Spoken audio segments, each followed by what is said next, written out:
j'avais la raie huileuse, si je peux me permettre l'expression, pendant que j'étais en train de faire mes carters, parce que je me pissais un petit peu dessus.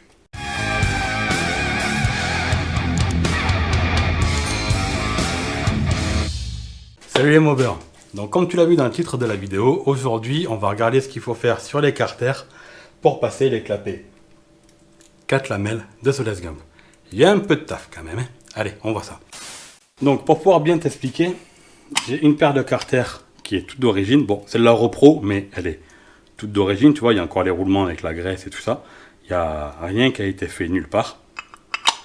Après, ces carters-là, eux, ont été préparés.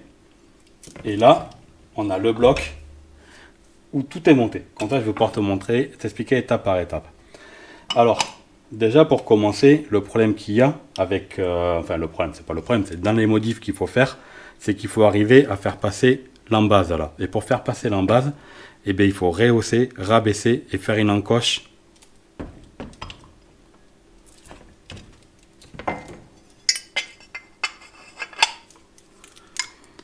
Tu vois, c'est vachement rehaussé là, vachement rabaissé. Il y a une encoche qui a été faite pour arriver justement à passer. Et avant de faire ça, la marche qu'il y a là, cette marche là, ben, il faut la sauter. Comme ça, après, tu peux travailler comme il faut. Pour arriver à modifier les carters, moi, je me suis acheté une machine. Je me suis acheté ça, regarde, je te montre. Je me suis acheté ça là, c'est une mini ponceuse à bande. C'est fait que ça m'a permis, tu vois, de pouvoir travailler sur mes carters à plat, comme ça. Et après, une fois que c'était assemblé, pouvoir travailler mes deux carters ensemble, comme ça, tu vois. Faut y aller doucement, faut pas y aller comme un bourrin.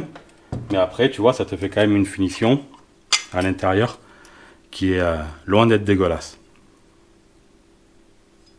Après, pour arriver à faire en sorte d'avoir les angles bien... enfin, des angles propres, j'ai des petites limes de finition. Je te montre. Avec cette petite lime là, tu vois qu'il y a un embase carré. Et bien, ça te permet de pouvoir reprendre tes angles correctement, faire quelque chose de propre. Autre chose qu'il faut acheter aussi, c'est cet outil là. C'est dans là comme ça qui se monte sur le pied à coulisse. Je monte et je t'explique. Voilà, donc en fait là, ça te permet de pouvoir mesurer une épaisseur avec le pied à coulisse numérique. Parce que vu que tu es obligé de gratter toute cette pente là, et bien forcément tu te retrouves avec plus beaucoup d'épaisseur à ce niveau là. Et pour arriver à le mesurer, ben avec ça c'est bien pratique parce que là tu vois ça me permet de voir que sur ma partie il me reste 1,5 mm, tu vois, 1,6, et que d'origine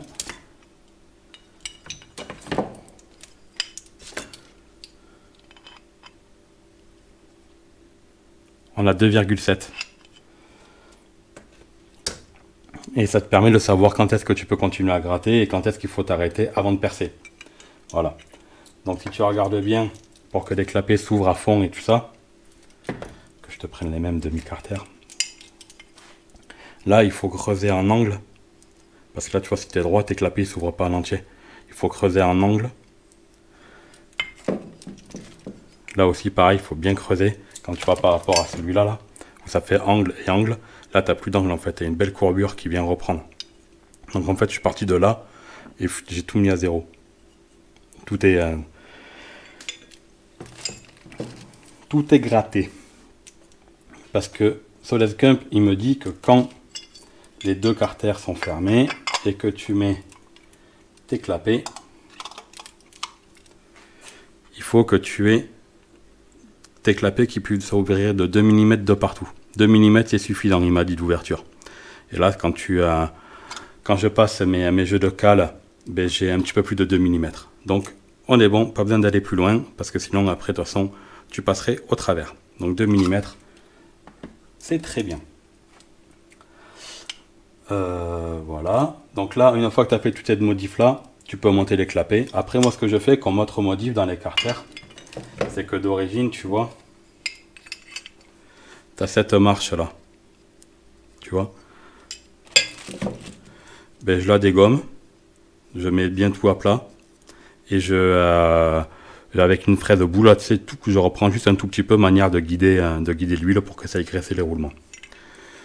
Voilà ce qu'il faut faire pour passer les clapets 4 lamelles de Soles Gump.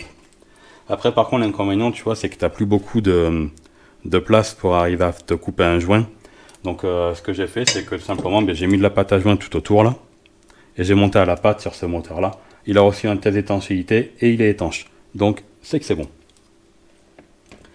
Après, on a aussi, comme tu vois, un vilebrequin équilibré. Avec, du coup, il a été percé. Je ne sais plus s'il est percé d'origine ou pas, le Hersal. Et il a été mangé là et là. Ce qui fait que quand tu montes, on va te faire un petit montage à blanc.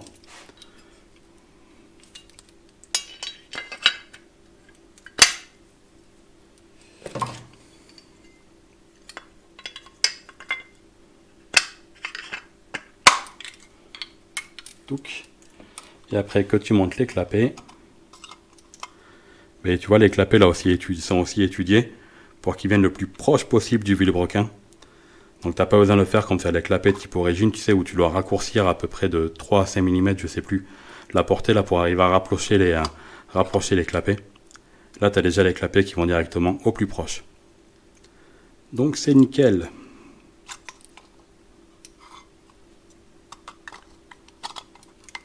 Tu vois, ça vient vraiment au plus proche.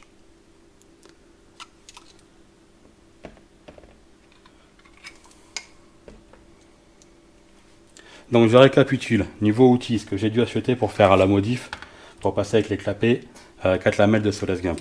Pour usiner mes carters pour dégrossir, j'ai utilisé cette ponceuse à bande. Tu tapes mini ponceuse à bande, j'ai acheté ça sur Mano, je crois. Après, il te faut acheter l'outil là pour arriver à mesurer et regarder où est-ce que tu vas et pas faire le connerie. Ça, je l'ai acheté chez HB Machine. Et après, manière de finir tes angles propres et tout ça, un jeu de lime de précision, ça je l'avais déjà depuis un petit moment. Je sais pas combien ça coûte, mais ça l'a pas coûté bien cher. C'est à l'époque où je travaillais avec mon papa. Et puis après, un petit coup de papier à poncer pour finir propre, le bac à ultrasons pour nettoyer et finir propre. Mais voilà, il n'y a pas besoin non plus d'un outillage de ouf. Faut prendre son temps, c'est assez long mine de rien, et il faut bien prendre tes mesures et tout ça au pied à coulisses pour arriver à reporter sur tes carters, pour arriver à faire du travail propre. Mais c'est long, mais pas infaisable. Mais par contre, c'est vrai que c'est... J'avais la réhuileuse, si je peux me permettre l'expression, pendant que j'étais en train de faire mes carters, parce que je me pissais un petit peu dessus. Bon, j'espère que cette petite vidéo sur les modifs qu'il faut faire sur les carters pour arriver à passer les clapets 4 lamelles de Soles Gump, ça t'aura plu, ça t'aura aiguillé. Et si jamais tu as envie d'avoir toi aussi des beaux petits clapets, n'hésite pas à contacter Soles Gump. Je te mettrai son lien dans la description comme d'habitude. Et puis moi je te dis à la prochaine pour de nouvelles vidéos. Ciao!